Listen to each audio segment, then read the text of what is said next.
Good morning everyone, welcome back to the channel. आज की video में 17 अगस्त के करंट अफेयर्स को डिस्कस करेंगे। शुरू करते हैं। फर्स्ट क्वेश्चन है, which country's prime minister has been dismissed by the country's constitutional court on charges of ethical violation. Picture में देख रहे हैं, थाईलैंड के प्राइम मिनिस्टर हैं ये श्रीथा थाविसिन। इन्हें एथिकल वायलेशन के चार्जेस पर कॉन्स्टिट्यूशनल कोर्ट के द्वारा डिसमिस कर दिया गया है और पिछले 16 सालों में चौथे प्राइम मिनिस्टर हैं थाईलैंड के जिन्हें अपने ऑफिस से रिमूव किया गया है कोर्ट के द्वारा। ठीक है, अगस्त 2023 में ये पीएम बने थे और एक साल के बाद अब इनको डिसमिस कर दिया गया है। थाईलैंड की यहाँ पर बात कर लेते हैं। Kingdom of Thailand, formerly known as Siam, is famous as the land of white elephants. ये साउथ ईस्ट एशिया की कंट्री है। एलिफेंट नेशनल एनिमल है थाईलैंड का। Thailand was never a colony of any European power in its modern history. Currency यहाँ की है baht, capital है Bangkok और किंग यहाँ के कौन है? वजिरालोंगकोर्न। Who has been appointed as the director of the enforcement directorate? ये बने हैं राहुल नवीन। ऑप्शन सी करेक्ट है। IRS ऑफिसर हैं, इंडियन रेवेन्यू सर्विस ऑफिसर हैं और अभी इन्हें ईडी बनाया गया, ईडी का डायरेक्टर बनाया गया है 2 सालों के लिए। ठीक है, डायरेक्टरेट ऑफ इन्फोर्समेंट, इसकी बात करें तो ये मनी लॉन्ड्रिंग के ऑफेंसेस को इन्वेस्टिगेट करती है और साथ में violation of foreign exchange laws, इनको भी इन्वेस्टिगेट करने का काम करती है ये agency. It is responsible for the enforcement of the foreign exchange management act 2019, जिसे फेमा कहते हैं, fugitive economic offenders act 2018 and certain provisions under the prevention of money laundering act. Ministry of finance के अंदर काम करता है ये, headquarter है नई दिल्ली में और डायरेक्टर ऑफ एनफोर्समेंट के द्वारा ये हेड किया जाता है। ठीक है, अपॉइंटमेंट्स यहाँ देख लेते हैं। Sandeep Poundrik ministry of steel के सेक्रेटरी बने हैं। Vijay Mohan Kwatra Indian ambassador to US हैं। राणा आशुतोष कुमार सिंह ये एमडी हैं एसबीआई के। पॉल कगामे ये 4th टर्म इनका है रवांडा के प्रेसिडेंट के रूप में। टीवी सोमनाथन को अपॉइंट किया गया है as India's new cabinet secretary. DBS group की पहली फीमेल सीईओ तान सुशान बनी हैं। सेबी ने प्रवीणा राय को एमडी और सीईओ ऑफ एमसीएक्स अप्रूवल दिया है। गवर्नमेंट ने अपॉइंट किया चल्ला श्रीनिवासुलु शेट्टी को as SBI chairman. Dinesh Kwatra ambassador बने हैं for SA20 league, South Africa 20 league. Lieutenant general Vikas Lakhera ये असम राइफल के डायरेक्टर जनरल बने हैं।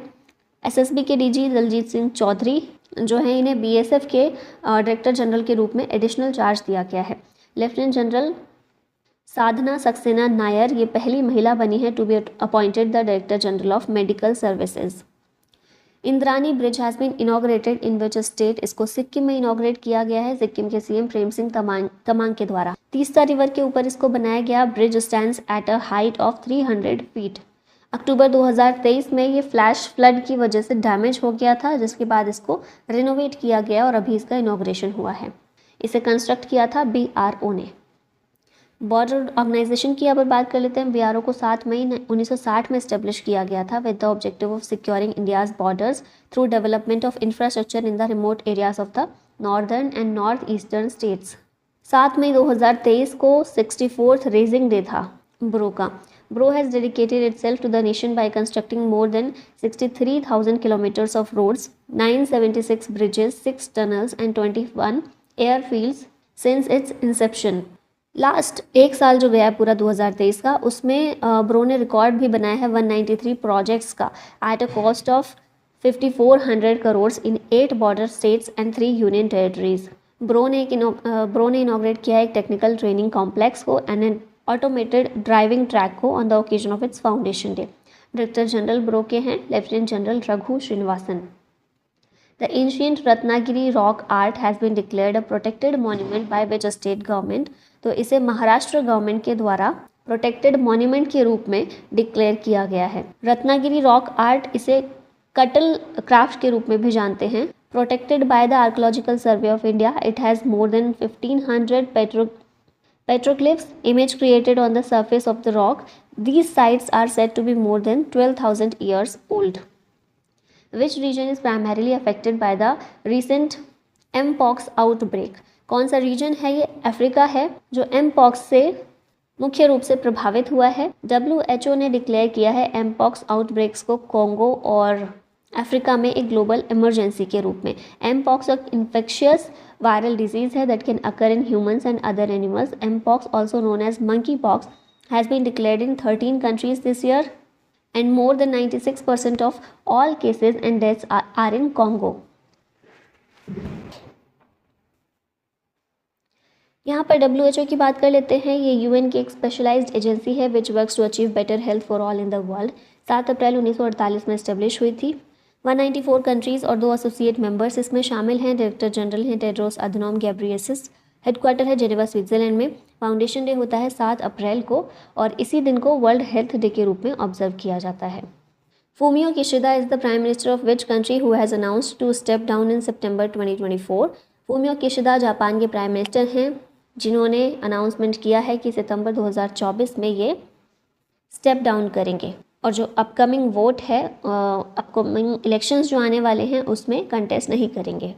ठीक है, पब्लिक ट्रस्ट के इश्यूज़ वहाँ पर बहुत चल रहे हैं, इस वजह से ऐसा इनके द्वारा डिसीजन लिया गया। जापान की बात करें, आइलैंड कंट्री है ईस्ट एशिया की, पैसिफिक ओशियन में लोकेटेड है। कैपिटल है टोक्यो, करेंसी है Japanese yen. Form of government कैसा है? कॉन्स्टिट्यूशनल मोनार्की है यहाँ पर। इंडिया और जापान के डिप्लोमेटिक रिलेशन 28 अप्रैल 1952 में इस्टेब्लिश हुए थे। Japan is regarded as a key partner in India's economic transformation. Who will host the third voice of global south summit? इसको भारत होस्ट करेगा, तो ऑप्शन बी करेक्ट है। 17 अगस्त को with the theme an empowered global south for a sustainable future. ये summit focus करेगी on global challenges like conflicts, food and energy security and climate change. Inaugural session इसका प्रधानमंत्री के द्वारा होस्ट किया जाएगा। समिट्स, कॉन्फ्रेंस और इवेंट्स यहाँ रिवाइज करते हैं। पहली न्यूक्लियर एनर्जी समिट बेल्जियम में। 2024 में world hydrogen summit and exhibition 2024 Rotterdam Netherlands में। Second edition of India Australia Indonesia trilateral maritime security workshop Kochi India में। इसकी थीम रखी गई है Indian ocean region collaborative efforts to enhance regional maritime security. BRICS foreign meeting Russian city Nizhny Novgorod में देखने को मिली। 112th international labour conference Geneva Switzerland में। 77th world health assembly Geneva Switzerland में। इसकी थीम है all for health, health for all. 7th Indian ocean conference Perth Australia में। इसकी थीम है towards a stable and sustainable Indian ocean. 9th Raisina dialogue New Delhi में हुआ और इसकी थीम थी Chaturanga conflict contest cooperate create. Next question है, who has been appointed as the ambassador and permanent representative of India to the United nation? ये हैं Parvathaneni Harish, option C correct है। External affairs ministry के एडिशनल सेक्रेटरी के रूप में भी ये काम कर चुके हैं। अभी यूएन में इंडिया के एम्बेसडर और परमानेंट रिप्रेजेंटेटिव अपॉइंट हुए हैं। रुचिरा कंबोज को रिप्लेस करके इनको बनाया गया है। और permanent representative of India to the United Nations and other international organisation, ये हमने दिखाई था, अरिंदम बागची है। यहाँ पर कुछ और अपॉइंटमेंट्स देखते हैं। हाई कमिश्नर ऑफ इंडिया हैं Mridu Pawan Das, Indian ambassador to Saudi Arabia. Suhel Ajaz Khan, US में भारत के एम्बेसडर विनय मोहन क्वात्रा। रशिया में विनय कुमार। चाइना में प्रदीप कुमार रावत। फ्रांस में जावेद अशरफ। जर्मनी में पर्वतनेनी हरीश। अभी तक ये थे लेकिन अब इनकी जो पोस्ट है चेंज कर दी गई है। Permanent representative to the UN Arindam Bagchi. High commissioner to UK Vikram Doraiswami. Pakistan में सीट खाली है, कोई भी नहीं है। श्रीलंका में है संतोष झा और बांग्लादेश में है Pranay Verma. Who has become the new home secretary of India? ये हैं गोविंद मोहन। सिक्किम काडर के आईएएस ऑफिसर हैं 1989 बैच के और इन्हें अभी होम सेक्रेटरी बनाया गया है अजय कुमार भल्ला की जगह। होम मिनिस्टर कौन है? Amit Shah. Which has recently been declared as Ramsar wetland? ये है तावा रिजर्वायर मध्य प्रदेश का। 3 और वेटलैंड्स भारत में रामसर साइट्स की लिस्ट में शामिल किए गए हैं। कौन कौन से हैं ये? नंजारायण बर्ड सेंचुरी तमिलनाडु की, काजूवली बर्ड सेंचुरी तमिलनाडु की और तावा रिजर्वायर मध्य प्रदेश का। इन तीनों को रामसर साइट में शामिल किया गया है। इंडिया ने रामसर कन्वेंशन को 1 फरवरी 1982 में साइन किया था। और अभी कितने रामसर साइट्स भारत में हो गई? टोटल 85 हो गई हैं, ये नंबर याद रखिएगा। वेटलैंड्स की बात करें तो एक ऐसा एरिया होता है जो कि मॉइस्चर या फिर मार्शलैंड वाला होता है, उसी को वेटलैंड कहा जाता है। वेटलैंड एरिया रिमेन्स पार्शियली और completely watered through out the year. हमेशा उसमें थोड़ा या फिर पूरा पानी होता है। 2 फरवरी 1971 में एक ट्रीटी साइन की गई थी ईरान के शहर रामसर में। उसी के नाम पर इस ट्रीटी का नाम रामसर ट्रीटी रखा गया। ये ट्रीटी फोर्स में आई थी 1975 में। इंडिया इसका सिग्नेटरी 1982 में बना था। तमिलनाडु में highest number of Ramsar sites हैं 18 वेटलैंड्स। उत्तर प्रदेश में 10 हैं। Wetland day is also celebrated on 2 February. Theme इस बार की थी 2024 की wetlands and human wellbeing. Last में क्वेश्चन आप लोग के लिए, विच Which Indian para shuttler was recently suspended by the Badminton World Federation? Mandeep Kaur, Mansi Joshi, Pramod Bhagat या फिर नन ऑफ दीज? इसका आंसर बताइएगा कमेंट में। और इसी के साथ वीडियो का होता है and. Thank you so much for watching. जय हिंद।